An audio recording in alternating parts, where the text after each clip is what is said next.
Marcus Webb was tired. His back hurt and his hands smelled like cleaning chemicals.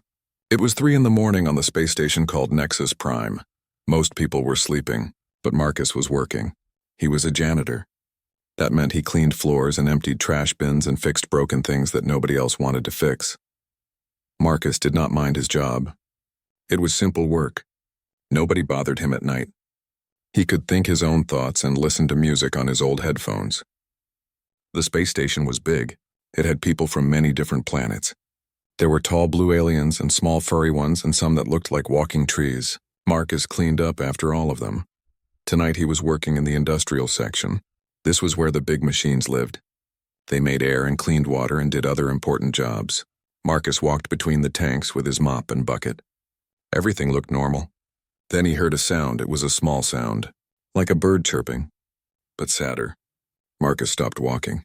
He listened carefully. There it was again.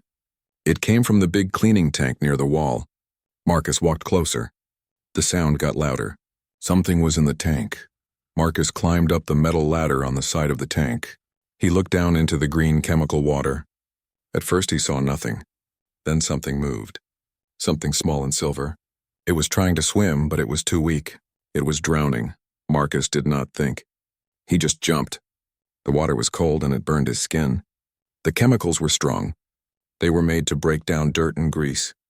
They were not safe for people. But Marcus did not care. He swam to the small silver thing. He grabbed it and held it close to his chest. It was alive. It had 4 legs and tiny wings. It had scales that shined like metal. It was a dragon. A baby dragon. Marcus knew about dragons. Everyone knew about dragons. They were old and powerful and important. They lived for thousands of years. They were some of the most respected beings in the whole galaxy. And this one was dying in a cleaning tank. Marcus climbed out of the tank. His clothes were ruined. His skin was red and burning. But the little dragon was still breathing. It coughed and green water came out of its mouth. It made that sad bird sound again. Marcus took off his jacket. He wrapped the dragon in it. The dragon was shaking. It was cold and scared. He carried the dragon to a quiet corner. He found some clean towels. He dried the dragon carefully. It was so small, no bigger than a cat. Its eyes were closed. Marcus rubbed its chest gently. "Come on, little guy," he whispered. "Breathe, just breathe." The dragon coughed again. Its eyes opened. They were bright gold. They looked at Marcus. The dragon made a small sound. Not sad anymore, just tired. Marcus smiled. "You are okay," he said. "You are safe now." Marcus knew what he had to do. He had to call security. A baby dragon should not be in a cleaning tank. Someone needed to know. The dragon's family would be looking for it. Marcus picked up his radio. He pressed the button. "This is Webb in Industrial Section 3, he said. "I found something. You need to come here. It is important." Security came fast. Then more people came. Scientists and doctors and people in expensive suits. They all looked worried. They took the dragon from Marcus. One doctor checked the dragon carefully. "The dragon is alive," the doctor said. "That is good. That is very good." Then the important people came. 3 dragons, not babies, full-grown dragons. They were huge. Even in their smaller forms, they were taller than any human. Their skin glowed with power. Their eyes were ancient and cold. Marcus felt small standing near them. The biggest dragon looked at the baby. Then it looked at Marcus. "You pulled him from the water," the dragon said. Its voice was deep and strange. "Yes, sir," Marcus said. "I heard him crying." The dragon stared at Marcus for a long time. Then it nodded once. The baby dragon was wrapped in a silver blanket now. One of the dragon people held it carefully. The dragons left. They did not say thank you. They did not say anything else to Marcus. They just took the baby and walked away. Marcus stood there in his burned clothes. His supervisor came over. "You did good, Webb," the supervisor said. "Go home, get some rest. Clean up, take tomorrow off." Marcus went home. He took a long shower. The chemicals had burned his arms and chest. He put medicine on the burns. They would heal. He was just glad the little dragon was safe. He wondered what the dragon was doing in that tank. He wondered if someone had put it there on purpose. But those were questions for other people. People more important than a janitor. Marcus went to sleep. When he woke up the next day, everything felt normal. He made breakfast. He called his daughter on Earth. She was sick. She needed medicine that cost a lot of money. Marcus sent her what he could. It was not enough. It was never enough. But he kept trying. He went back to work the day after that. Nobody talked about the dragon. The security camera footage showed what happened. Some people had seen it. They nodded at Marcus in the hallways. But nobody said much. Life on the space station went on. Marcus cleaned floors. He fixed broken things. He worked his night shifts alone. 2 months passed. Marcus forgot about the little dragon. He had his own problems to worry about. 2 months went by quickly. Marcus worked his shifts and sent money home to his daughter. Her name was Sarah. She was 16 years old. She had a sickness in her blood.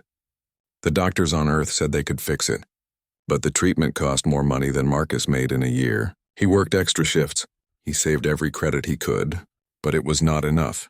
Sarah called him every week. She tried to sound happy. She asked about his work and told him about school, but Marcus could hear the pain in her voice. He could hear how tired she was.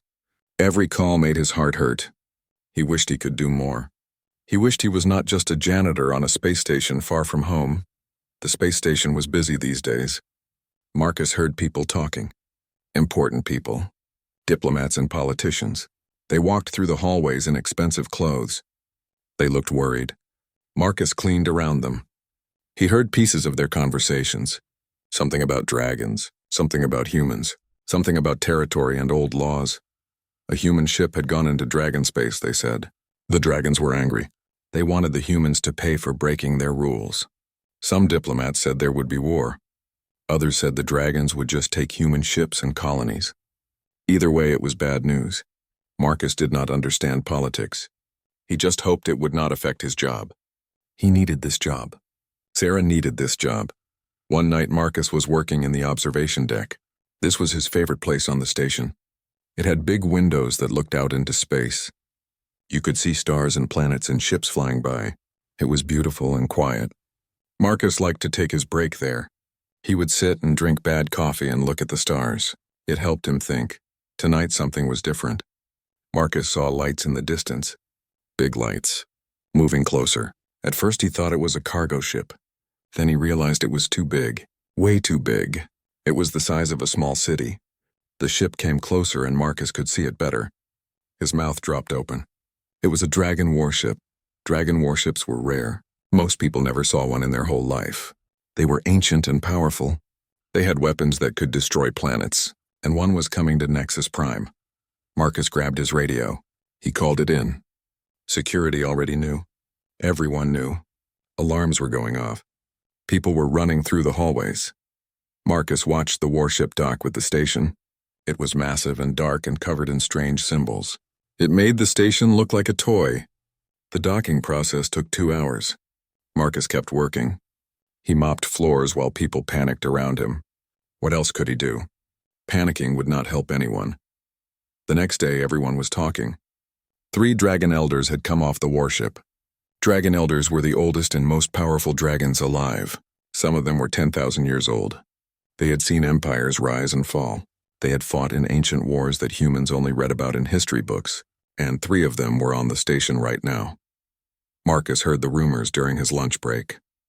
The dragons had not said why they were here. The station commander was scared. The human diplomats were scared. Everyone was scared. Dragons did not visit small stations like this. They did not waste time with unimportant places. If they were here, something big was happening. That afternoon, Marcus got a message on his datapad. Report to Commander Station Office immediately. Marcus read the message 3 times. He had never been to the commander's office. Janitors did not go there. Only important people went there. Marcus felt nervous. Had he done something wrong? Was he in trouble? He took off his work gloves and headed to the office. The office was on the top level of the station. Marcus had never been up there. The floors were clean. The walls were painted nice colors. There were plants growing in pots. Everything looked expensive. Marcus felt out of place in his janitor uniform. Security guards stood outside the commander's door. They checked his identity. Then they let him in. The commander's office was huge. It had a big desk and comfortable chairs and more windows looking out at space. The station commander was there. She was a tall woman with gray hair. She looked very stressed. But that was not what made Marcus freeze. The 3 dragon elders were there too. They were in their half-human forms. They looked like very tall people with scales on their skin and eyes that glowed with inner fire. But Marcus could feel their power. It filled the room like heat from a furnace. It made the air heavy. It made his skin tingle. These were beings that could crush him without thinking. Beings that had lived longer than human civilization. Marcus Webb, the commander said. Her voice shook a little. Please come in. Close the door. Marcus did what she said. His hands were sweating. His heart was beating fast. The biggest dragon looked at him. Its eyes were silver and ancient. They seemed to look right through him, to see every thought he ever had. You are the human janitor who pulled young Vareth from the water, the dragon said. Its voice was like thunder, like rocks grinding together. Yes, sir, Marcus said. His voice came out as a whisper. He cleared his throat. Yes, sir, he said again louder. 2 months ago, in the industrial section, the dragon kept staring at him. The other 2 dragons watched Marcus too. Nobody said anything for a long time. The commander looked like she might faint. Finally, the big dragon spoke again. Do you know who Vareth is? The dragon asked. No, sir, Marcus said. Just a baby dragon. I found him drowning. The dragon made a sound. It might have been a laugh. It was hard to tell. Varath Azul is the heir to House Flamekar, the dragon said. One of the oldest and most powerful houses in dragon society. He is my grandson. He was taken by enemies. They tried to kill him. You saved his life. Marcus did not know what to say. He just nodded. The dragon continued. You did not know who he was. You did not know his worth. You saved him because he was drowning, because it was the right thing to do. Is that correct? Yes, sir, Marcus said. He was just a scared little thing. I could not leave him there. The big dragon looked at the other 2 dragons. They nodded. The dragon looked back at Marcus. We have come to honor an old debt, the dragon said. The life debt. You saved the heir of our house. Therefore we owe you. Name your reward, human. Wealth, status, power, what do you desire? Marcus stood in the commander's office. The 3 dragon elders waited for his answer. Name your reward, they had said. Marcus could ask for anything. Wealth beyond imagination. A mansion on any planet. A ship of his own. Power and status that would make him important. But Marcus only thought of one thing. One person. Sarah. My daughter is sick, Marcus said. The dragons waited. Marcus continued. She has a blood sickness. The doctors on Earth can fix it. But the treatment costs too much money. I have been saving. But I do not have enough. I will never have enough. If you could help with that. If you could pay for her medicine. That is what I want. Nothing else. The room was silent. The dragons looked at each other. The big dragon made that sound again. That might be a laugh. The human asks for medicine, the dragon said. Not gold, not ships, not power. Just medicine for his child. The other dragons nodded. One of them smiled. Dragons did not smile often. It was strange to see. You are an unusual human, the big dragon said. Most of your kind would ask for riches. They would ask for importance. You ask for something simple. Something that means everything. Very well. Your request is granted. Give us the details of your daughter's condition. We will handle everything. The dragon pulled out a small device. Marcus gave them Sarah's information. Her medical files. Her doctor's name, everything. It is done, the dragon said. The finest physicians in the galaxy will see to your daughter. She will have the best treatment available. She will be cured. The debt is paid. Marcus felt his eyes getting wet. Thank you, he said. His voice cracked. Thank you so much. The dragon waved a hand. You saved my grandson's life. This is a small thing. Marcus left the office. His legs felt weak. He could barely walk. Sarah was going to be okay. She was going to be cured. The best doctors in the galaxy. He called her as soon as he got back to his quarters. Mom answered the phone. Marcus, she said. Are you crying? What is wrong? Nothing is wrong, Marcus said. Everything is right. Sarah is going to be okay. I got help. Real help. He told her about the dragons. About the deal. Sarah's mother cried too. 2 days later, a ship arrived at their house on Earth. Doctors came off the ship. They were not human doctors. They were from different species. Species that had been studying medicine for thousands of years. They examined Sarah. They started treatment right away. Within a week, Sarah was feeling better. Within a month, she was cured completely. Back on Nexus Prime, things changed for Marcus. People knew about the dragons. News traveled fast on a space station. People who had never talked to Marcus before suddenly wanted to be his friend. They smiled at him in the hallways. They invited him to lunch. The station administrator offered him a promotion. Better job, better pay, an office with windows. Marcus said no thank you. He liked his job. He liked the quiet night shifts. He liked the simple work. The administrator looked confused. But you could be a supervisor, the man said. You could manage people. I'm happy cleaning floors, Marcus said. The administrator shook his head and walked away. After that, people said Marcus was strange. Maybe even a little crazy, turning down a promotion like that. A week after the dragons left, something else happened. Marcus was cleaning the observation deck. It was his usual shift. 3 a.m. The stars were bright outside the windows. Then a small ship docked with the station. Marcus did not think much of it. Ships came and went all the time. But this ship was different. It was dragon-made, small and elegant and covered in silver scales. Marcus got a message on his datapad. Visitor for web and observation deck. Marcus looked up from his mop. A young dragon walked through the door. Not a baby anymore. This dragon was the size of a large dog. Its scales were silver and gold. Its wings were tucked against its back. Its eyes were bright and intelligent. And Marcus recognized those eyes. The little dragon from the tank. All grown up. Well, not all grown up. Still young. But much bigger than before. The dragon walked up to Marcus. It moved with grace. With confidence. Hello, the dragon said. Its voice was high and clear. Like bells ringing. I am Vareth Azul. You saved my life. I wanted to thank you properly. Marcus put down his mop. He wiped his hands on his uniform.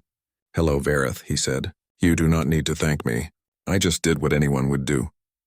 The dragon made a snorting sound. No, Vareth said. Most would not. Most would have called security first.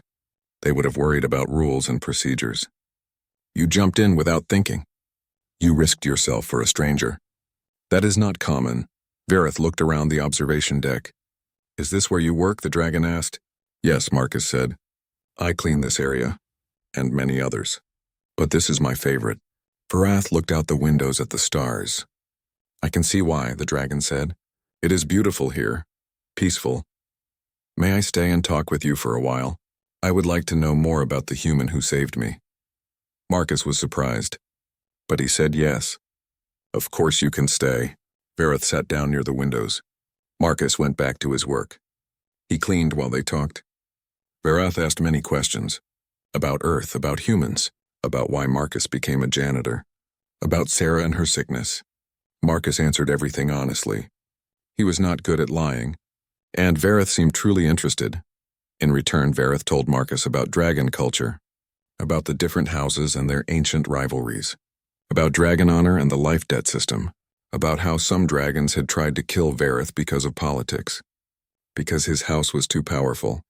They wanted to cause a succession crisis, to weaken the house, but Marcus had saved him, and now everything was fine. Vareth visited 3 more times that week. Each time they talked. Each time Marcus learned more about dragons, and Vareth learned more about humans. The young dragon seemed fascinated by human concepts. Things like helping strangers, like working simple jobs with dignity, like sacrificing for family. Dragons did not think that way. Dragons thought about power and honor and ancient debts, but humans were different. You saved me because I was drowning, Vareth said one night. Not because of who I am. Not because of what I could give you. Just because I needed help. That is so strange to me. So alien, but also beautiful. I think I am beginning to understand why the elders were impressed by you. Marcus smiled. I am just a janitor, he said. There is nothing impressive about that. Varath shook his head. You are wrong, the dragon said. You have something many powerful beings lack. You have kindness without expectation, courage without pride. These are rare things, even among dragons, especially among dragons. Marcus did not know what to say to that, so he just kept cleaning. And Vareth kept watching the stars. They sat together in comfortable silence. Vareth kept visiting, once a week, then twice a week, then almost every day. The young dragon seemed to enjoy Marcus's company. Other people on the station noticed. They whispered and pointed. "Look," they said. "The janitor is friends with a dragon prince. Can you believe it?" Some people were jealous. Some people thought it was funny. Marcus did not care what they thought. Sarah was completely healthy now. She sent Marcus pictures every day. She was smiling again. She was playing with her friends. She was going back to school. Marcus cried the first time he saw her running. Really running. Not tired or weak. Just a normal, healthy teenage girl. The dragon doctors had done more than cure her sickness. They had made her stronger than before. Better than before. One night Vareth arrived with news. "My grandmother wants to meet you again," the dragon said. "She has something for you." Marcus felt nervous. The big dragon elder. The one with the ancient silver eyes.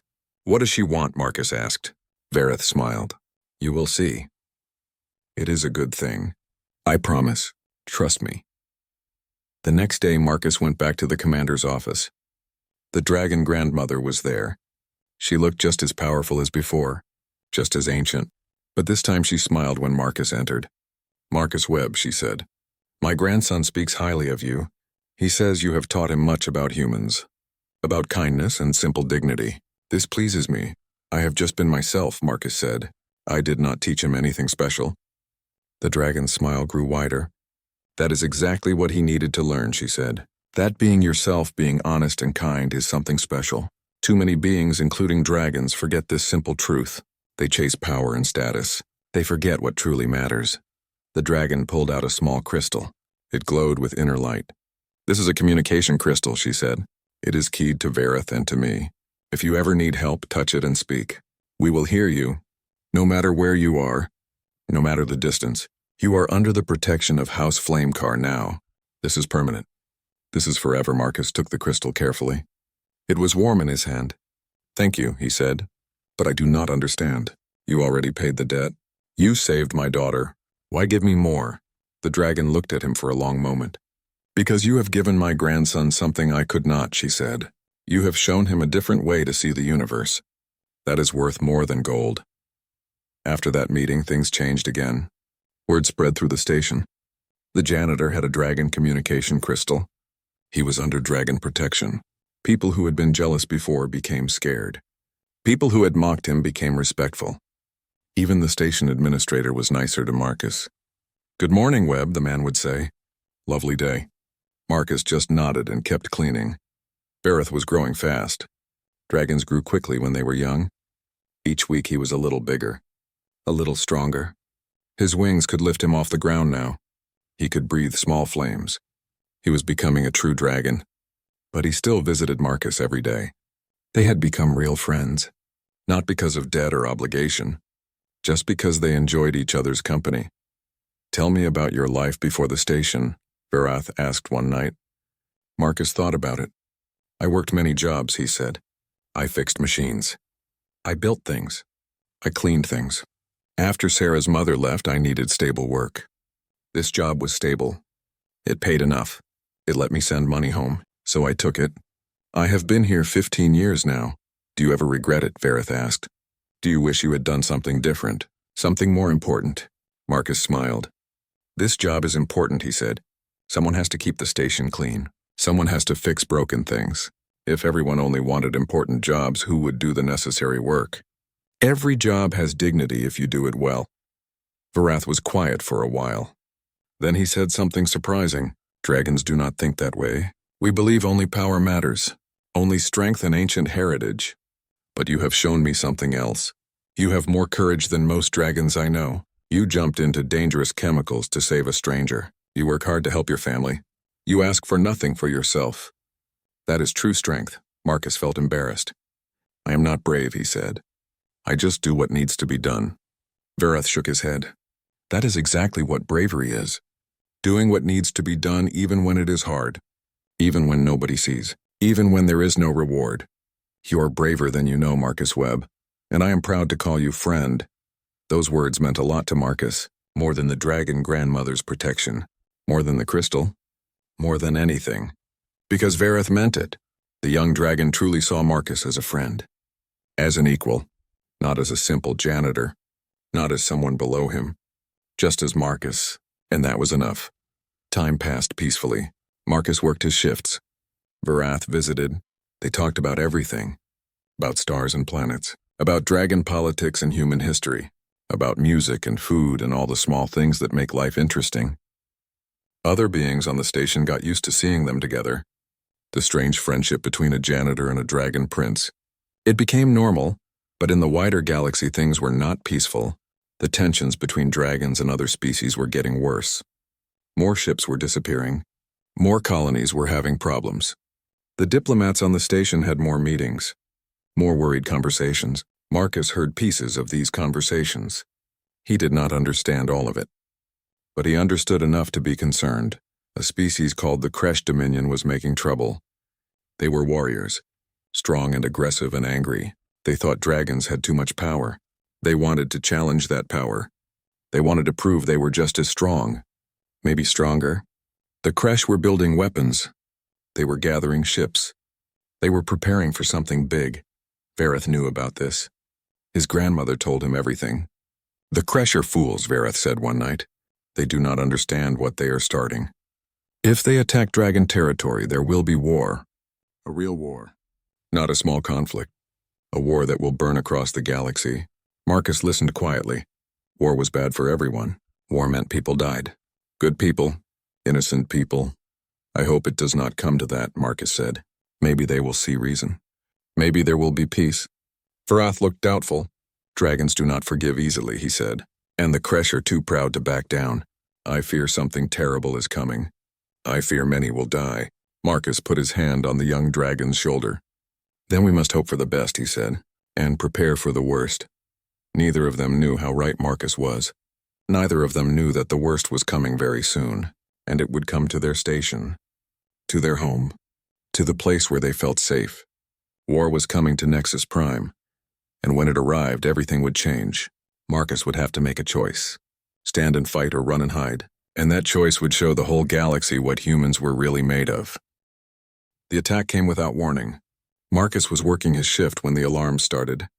Red lights flashed throughout the station. The computer voice spoke calmly. Alert, alert, hostile ships approaching. All personnel report to emergency stations. This is not a drill. Marcus dropped his mop. His heart started beating fast. This was real. This was actually happening. People ran through the hallways. Some were screaming. Some were crying. Parents grabbed their children. Security forces ran toward their posts. Marcus saw explosions through the windows. Ships were fighting outside. Big Kresh warships were firing on the station. The station's shields were holding. But for how long? Marcus did not know. Nobody knew. Marcus's radio crackled. All non-essential personnel evacuate immediately. Report to evacuation pods. Repeat, all non-essential personnel evacuate. Marcus looked around. The hallway was full of scared people. An elderly alien was having trouble walking. A mother was carrying 2 small children. They needed help. Marcus made a decision. He would help them evacuate first. Then he would leave. He ran to the elderly alien. "Sir, let me help you," Marcus said. He put the alien's arm over his shoulder. They moved toward the evacuation area. The station shook. Another explosion. Somewhere close. The lights flickered. Emergency lights came on. Everything was red and dark. More people were panicking now. Marcus kept moving. One step at a time. Get the old alien to safety, then help others. The evacuation pods were crowded. People pushed and shoved. Marcus helped the elderly alien into a pod. Then he went back. The mother with 2 children was still in the hallway. She was crying. Her children were crying too. Marcus ran to her. "Come on," he said. "I will help you." "Follow me," she nodded. Marcus led them through the chaos. The station shook again. Harder this time.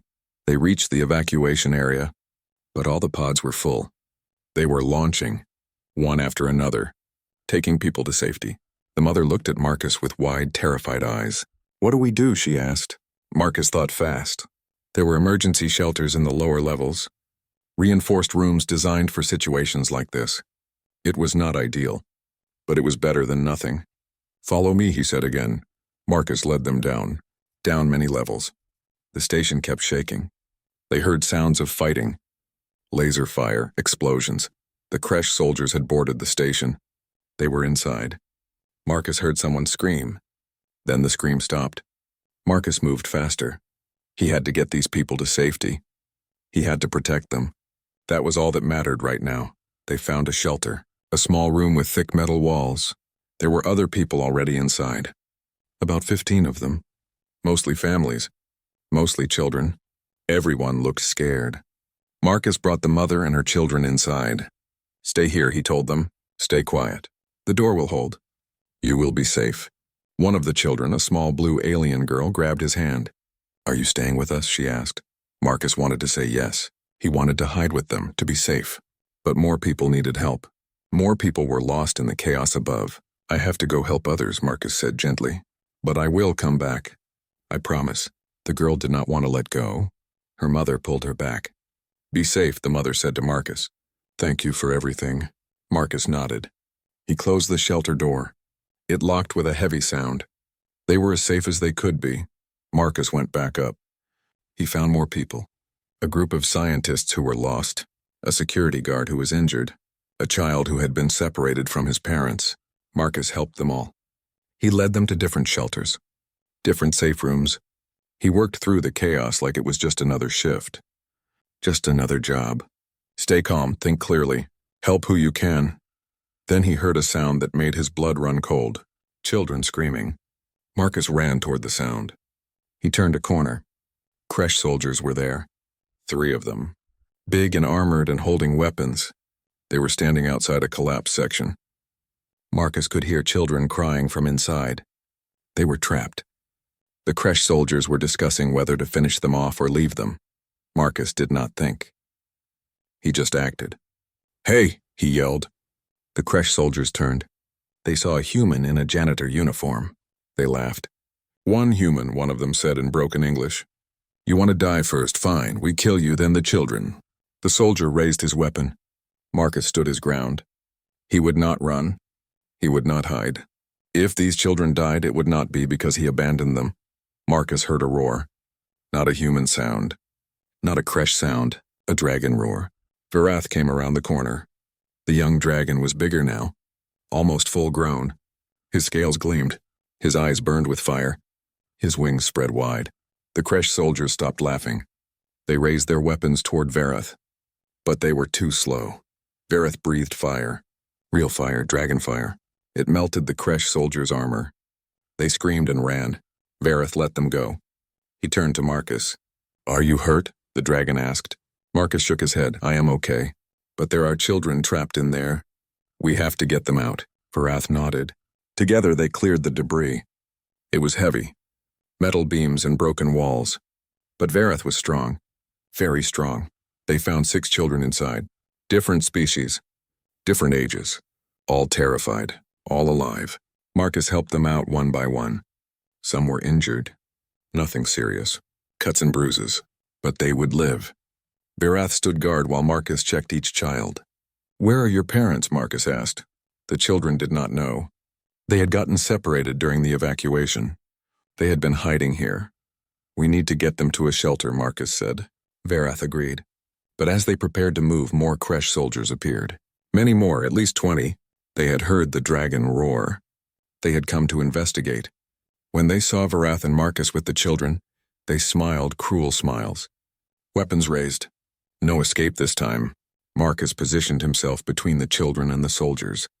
Varath did the same. They would protect these children, no matter what. The Kresh commander stepped forward. "1 dragon child and 1 human," he said, "against 20 Kresh warriors. You will die, and then the children will die.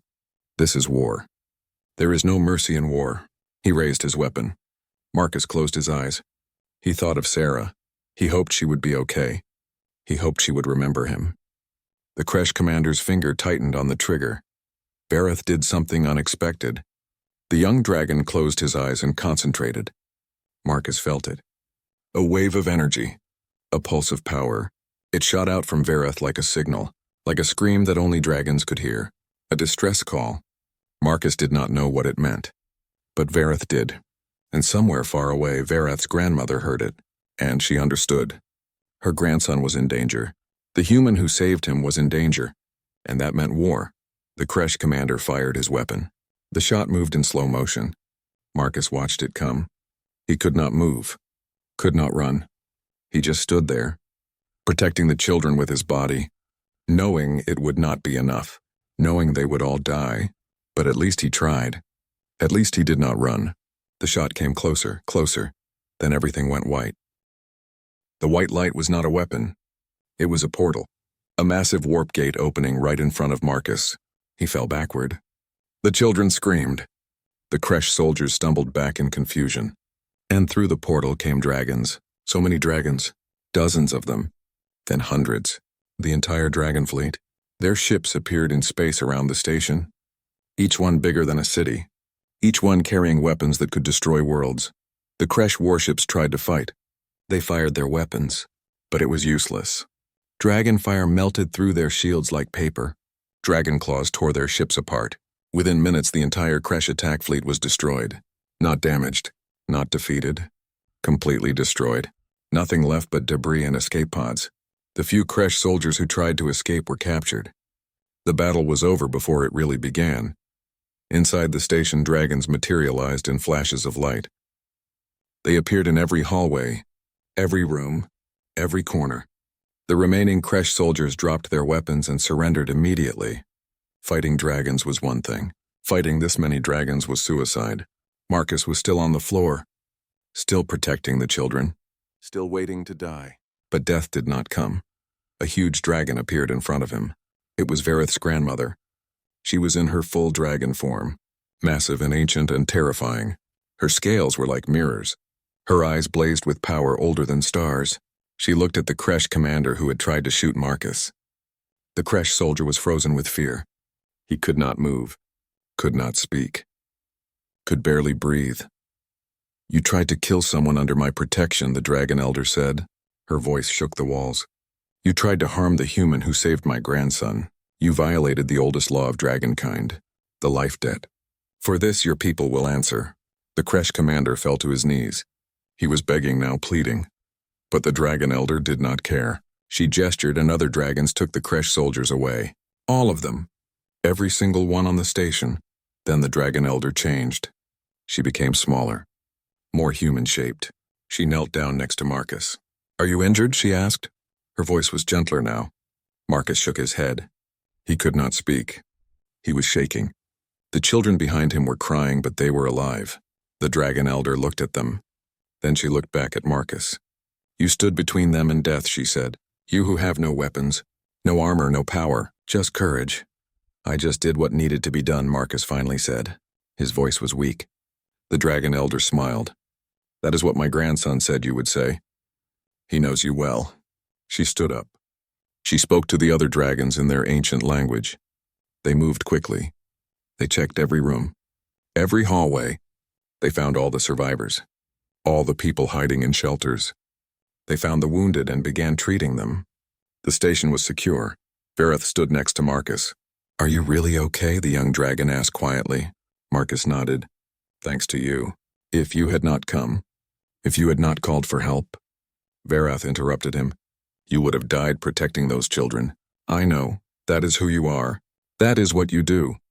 You see someone who needs help and you help them. No matter the cost to yourself. That is the human way, is it not?" Marcus thought about it. "Maybe," he said. "Or maybe it is just the right thing to do." Vareth shook his head.